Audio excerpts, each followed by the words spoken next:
Hello students, आज हम program करेंगे program to execute Newton Raphson method. तो न्यूटन रैप्शन मेथड पर प्रोग्राम करने से पहले आपको पता होना चाहिए कि न्यूटन रैप्शन मेथड क्या होता है। उसमें आपको कितने वेरिएबल्स की इनिशियल कितने वेरिएबल्स की ज़रूरत पड़ती है, क्या प्रोसीजर होता है आपका। तो आपका जो न्यूटन रैप्शन मेथड है वो ये होता है, जैसे आपको मान लो कोई स्टेटमेंट गिवन है f(x), कोई भी आपको फंक्शन गिवन है f(x) गिवन है x की 4 माइनस एक्स माइनस 10, ये इक्वेशन गिवन है 4 डिग्री की। तो जो आपका न्यूटन रैप्शन मेथड का फॉर्मूला होता है वो होता है दिस आपके पास न्यूटन रैप्शन मेथड होता है this xi plus 1 equals to xi minus F of xi F dash xi। मतलब यहाँ देखो, आपको ना दो फंक्शन की जरूरत पड़ती है। एक तो फंक्शन जो आपको गिवन होगा, एक क्या है उसका डेरिवेटिव। क्लियर। और किसकी जरूरत पड़ती है इनिशियली, एक वेरिएबल जिसको आप x नोट की चूज़ करते हो। और आपको क्या क्या चाहिए होता है, पहले आपको x नोट, पहले x1 निकालोगे, जब आप i को क्या पुट करोगे 0, फिर क्या करोगे i को 1 i को 2, इस टाइप से प्रोसीजर आपका चलता है। तो देखो, अगर मैं 1 पुट करती हूँ तो पहली आपकी आती है, जब मैं i को 0 पुट करूँगी तो ये बनेगा x नोट माइनस में F of x note F dash x note. तो आपको क्या चाहिए होता है, एक तो जो स्टार्टिंग जो इनिशियल पॉइंट होता है उस पर फंक्शन की वैल्यू, और उसी पॉइंट पर उसके डेरिवेटिव की वैल्यू भी चाहिए होती है जब आप फर्स्ट इटरेशन की बात करते हो।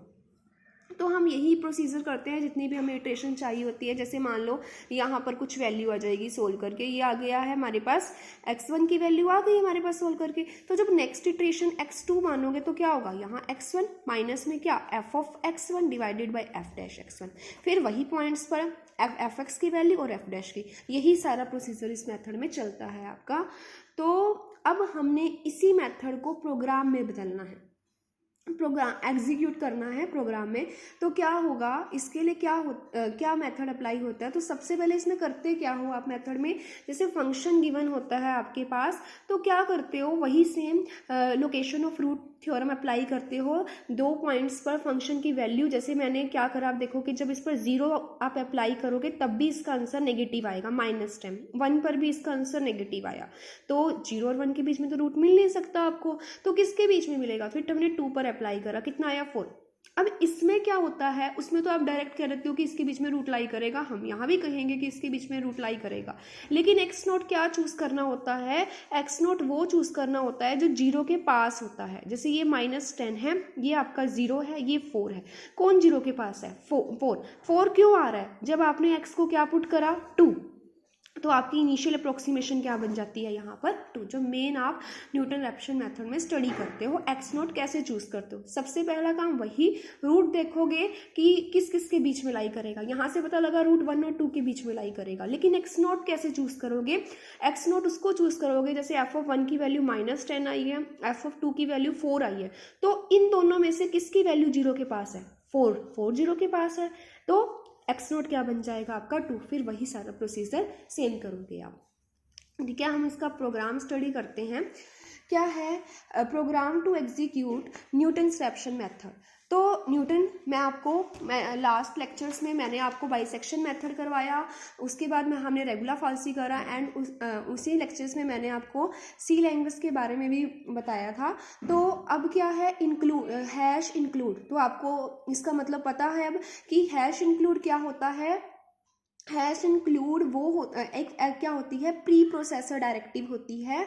जो भी हम प्रोग्राम राइट करते हैं सी लैंग्वेज में, उसको जो भी हम प्रोग्राम राइट करते हैं उसको सी लैंग्वेज के साथ वो अटैच करती है। क्लियर। और ये क्या होती है, stdio.h क्या होती है, ये स्टैंडर्ड इनपुट डिवाइस होता है। इसमें दो फंक्शंस आते हैं, एक printf और एक scanf। तो अगर हम इसको ना लें तो क्या होगा, printf और scanf का आप यूज़ नहीं कर पाओगे, तो हमारी आउटपुट ही नहीं आएगी। आउटपुट में क्या हो जाएगा, हमारा बिल्कुल ब्लैंक पेज आ जाएगा, क्योंकि printf का यूज़ आप क्यों करते हो, printf में आपको आउटपुट में जो जो चीज़ें चाहिए होती है, जैसे आपको ये चाहिए कि इनिशियल वैल्यू लिखी आए, इटरेशंस पूछा हुआ है कि कितनी लेनी है, तो उसके लिए आपको printf का यूज़ करना पड़ता है आउटपुट के time. Include math.h hash include maths. जब भी आपको किसी मैथ्स से रिलेटेड कोई फॉर्मूलेस की जरूरत पड़ती है, जब आप टिपिकल कॉम्प्लेक्स प्रोग्राम करते हो तो आप वहाँ पर maths.h का यूज़ करते हो। ये ऑप्शनल होता है, यूज़ करो। अगर आप मैथ्स के फॉर्मूलेस यूज़ कर रहे हो तो आपको ये यूज़ करना पड़ता है। अब डबल एफ। अब ये चीज़ ध्यान रखना, जो दो प्रोग्राम हुए हैं उसमें हमने फंक्शन डिफाइन में सिर्फ एक एफ को डिफाइन करा, लेकिन हमने यहाँ पर दो लिए। क्यों लिए? देखो मैंने, अब देखो इस प्रोग्राम में आपको क्या क्या चाहिए। इस प्रोग्राम में आपको एक एफ चाहिए और एक एफ डैश एक्स चाहिए, ठीक है।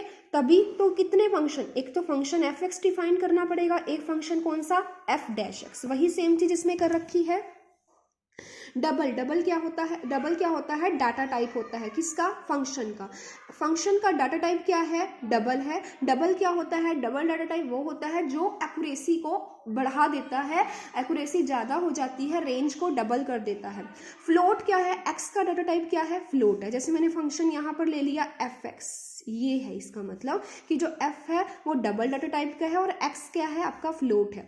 अब वही सेम कि अब आपके पास कोई फंक्शन गिवन है, आपके पास कोई पॉलिनोमियल गिवन है, लेकिन आप इसको सोल्व कब करोगे? जब इक्वल टू 0 करोगे। तो यहाँ से क्या ले लिया? ये कौन सा डाटा टाइप ले लिया? वेल, इसका नाम ले लिया। वेल क्या है? वेल आपका जो है ये है। मतलब जैसे आपके पास मान लो एक्स स्क्वायर प्लस में 2 गिवन है, इसको एफ एक्स मानना। क्लियर?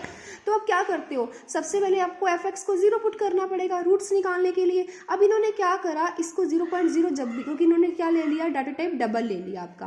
अब क्या है, अब इसको ये इस पॉलिनोमियल को ना लिखने की बजाय एक वेल नाम दे दिया। तो जहां भी आपका वेल आएगा तो इसका मतलब क्या है, इस पॉलिनोमियल को आप यूज कर रहे हो x cube plus x square minus में 1। अब क्या है? Return well. ये कंप्लीट हो गया। तो अब क्या है, अब आपको क्या करना है, अब एक और फंक्शन को डिफाइन करना है। किसका? क्योंकि आप कर रहे हो न्यूटन रेफसन मेथड, इसमें दो फंक्शंस की जरूरत पड़ती है। एक है आपका एफ एक्स और दूसरा है आपका एफ डैश एक्स डेरिवेटिव। तो डबल डाटा टाइप किसका है? Differentiate F. इसका क्या मतलब है? F dash. और ये फ्लोट वही सेम, इसका डाटा टाइप क्या है? एक्स का फ्लोट है। फिर अब आपने क्या करना होता है, एफ डैश एक्स को भी तो इक्वल टू 0 रखते हो, वही सेम लिखा। ये इसको लिख दिया 0.0 और इसको क्या नाम दे दिया? जैसे एक्स, इसका डेरिवेटिव क्या आएगा? 2x, इसको क्या नेम दे दिया? इसको भी हमने वेल का नाम दे दिया। 3x स्क्वायर प्लस में 2x, इसका डेरिवेटिव। फिर रिटर्न हो गई वैल्यू आपकी। अब हमने क्या कर दिया, अब हमने यहाँ पर फंक्शन को डिफाइंड कर दिया। अब हमने क्या करना है, मेन प्रोग्राम स्टार्ट करना है।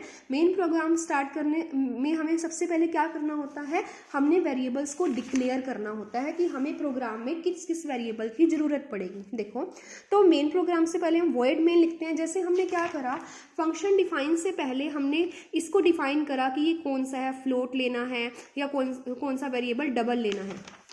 सेम इसी तरह जब हम फंक्शन को डिफाइन करेंगे तो हम उसका भी एक नाम, जैसे वॉइड मेन क्या है कि मेन फंक्शन जो हम स्टार्ट कर रहे हैं उसको बता रहा है कि यहाँ से मेन फंक्शन आपका स्टार्ट है और इसका कोई मतलब नहीं है और इसका कोई यूज़ नहीं है। अब सेकंड क्या है, हमने कौन कौन से वेरिएबल लिए? इंट, यहाँ in की जरूरत नहीं है, हम int max iteration sorry, maximum मतलब हमने कितनी बार इटरेशंस लेनी है। जैसे हम पहले चलते थे 10 लेनी है, 5 लेनी है, 7 लेनी है, इस टाइप से काउंट। और वो कहाँ से स्टार्ट होगी? 0 से। पहले हम एक्स नोट निकालेंगे, फिर पहली इटरेशन आएगी, फिर दूसरी आएगी, इस टाइप से। फ्लोट, कौन कौन से वेरिएबल्स की जरूरत है? 2 की, एक्स नोट और एक्स वन की। जैसे आपने इसमें करा, पहले कितने चाहिए? एक्स नोट, तभी ये 2 वेरिएबल चाहिए ना स्टार्टिंग के। तो इसी से ही हमने स्टार्ट करा था। तो क्या ले लिया, इनिशियली हमने वेरिएबल चूज कर लिए। फ्लोट है ये आपके एक्स नोट और एक्स वन, और क्या है आपका अलाउड एरर, कि आप कितना चाहते हो कि आप अराउंड, आपने मान लो 0.05 एरर कर लिया कि हाँ भाई अगर ये एरर या इससे कम एरर आएगा तो आपका क्वेश्चन जो है वो सही है। डबल डाटा टाइप है आपका किसका? एरर जो आपका एरर आएगा। वाई नॉट क्या है? अब एक्स नॉट के कोरस्पॉन्डिंग वाई आएगा, वाई नॉट आएगा। अब इसमें क्या हुआ था, अब आपको क्या चाहिए, आपने एक्स नॉट कहाँ कहाँ पुट करना होता है? एक तो वाई, मतलब ये निकला वाई नॉट, और ये क्या निकलेगा आपका? Y dash not. क्लियर है बात? यही चीज इसमें लिखी हुई है। तो आपको क्या चाहिए? एक तो वाई नॉट, एक्स नॉट के कोरस्पॉन्डिंग, जैसे आपके पास जो फंक्शन होगा एफ एक्स गिवन होगा, फिर आप उसमें एक्स नॉट पुट करोगे। फिर क्या करोगे, आप फंक्शन का डेरिवेटिव करोगे, फिर उसमें एक्स नॉट पुट करोगे। क्लियर है। तो इसलिए आपको यहाँ पर दो वेरिएबल डिक्लेयर करें। अब वही प्रिंट एफ का यूज़ क्या होता है, आप चाहते हो कि आपकी आउटपुट क्या हो, फॉर्मेट जो आए वो आपका अच्छा लगे। आपने क्या, अगर आप इन एंड तो अगर आप इसका यूज़ नहीं करोगे तो जब आपकी आउटपुट आएगी ना वो ब्लैंक पेज आएगी।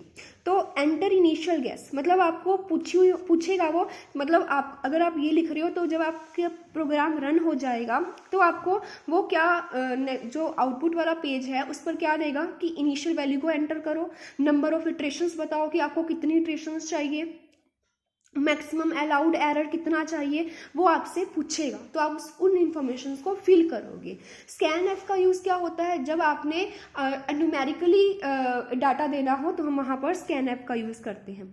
तो क्या हुआ, अब इटरेशंस चलनी है। जब अब क्या होगा, एक प्रोसीजर सारा बार बार होगा, पहली इटरेशंस निकालोगे, दूसरी इटरेशंस निकालोगे, स्टेप चलता रहेगा जितनी आपको इटरेशन चाहिए होंगी।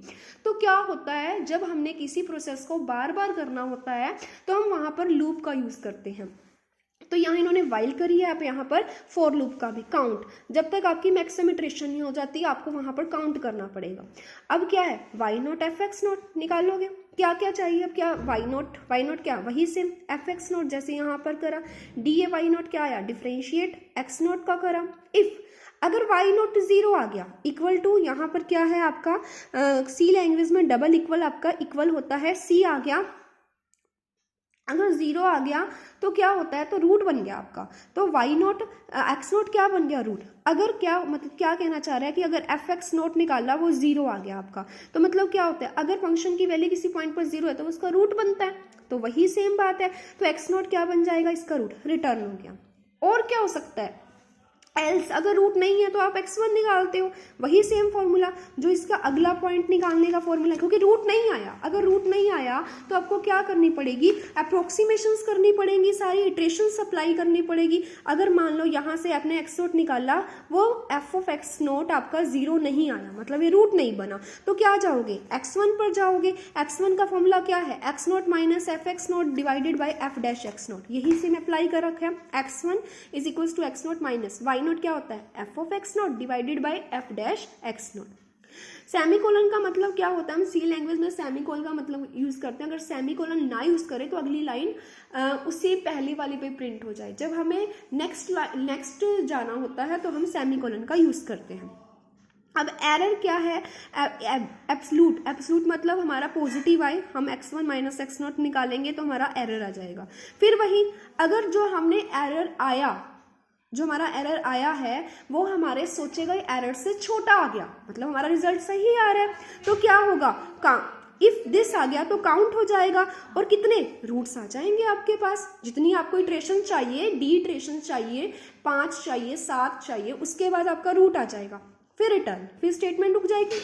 एल्स अगर ऐसा फिर आप काउंट करोगे कि अगर X naught equals to x1 आ गया, X naught equals to x1 आ गया, मतलब क्या हुआ, आपके पास इटरेशंस तो वो तब भी देगा, या देखो या तो क्या हो सकता है उसका रूट बन गया, रिटर्न, स्टेटमेंट खत्म। अगर रूट नहीं बना तो दोबारा से इटरेशंस अप्लाई करोगे, x1 निकालोगे जो इस फॉर्मूले से, फिर क्या करोगे, फिर क्या हुआ, अगर ऐसा हो गया तो आपका रूट आ जाएगा, एंड इटरेशंस के बाद एन इटरेशंस करोगे और रूट आ जाएगा। अगर ऐसा भी नहीं हुआ तो वो आंसर पक्का देगा, लेकिन वो क्या देगा, इटरेशंस देगा, लेकिन वो रूट आपका नहीं होगा, जैसे हमने दोनों मेथड्स में करी थी चीजें। और इसके अलावा क्या केस हो सकता है कि या तो आंसर आएगा कि या तो आपका सॉल्यूशन ही नहीं कन्वर्ज कर रहा, या आपकी जितनी इटरेशंस आपने 2 या 3 इटरेशंस है वो कमी है, आपको और इटरेशंस करनी पड़ेगी तभी आपका सफिशिएंट रिजल्ट आएगा।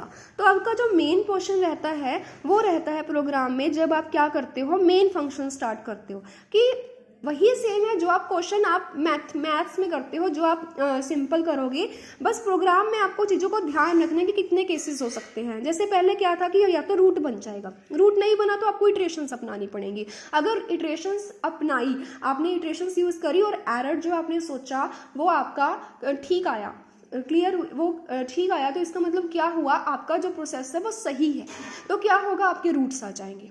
अगर रूट्स भी नहीं आते तो क्या हो सकता है, वो रिजल्ट तो देगा, हो सकता है रिजल्ट दिया, इटरेशंस दी, लेकिन वो आपका रूट नहीं देगा। और क्या केस हो सकता है, वो रिजल्ट भी नहीं दे रहा, वो रूट्स भी नहीं दे रहा, वो इटरेशंस भी नहीं दे रहा, वो डायरेक्ट बोल देगा कि आपकी जो इटरेशंस हैं वो कम है, आप इनको और करो, या आपका सोल्यूशन कन्वर्ज नहीं कर रहा, एरर शो हो रहा है आपका। Thank you.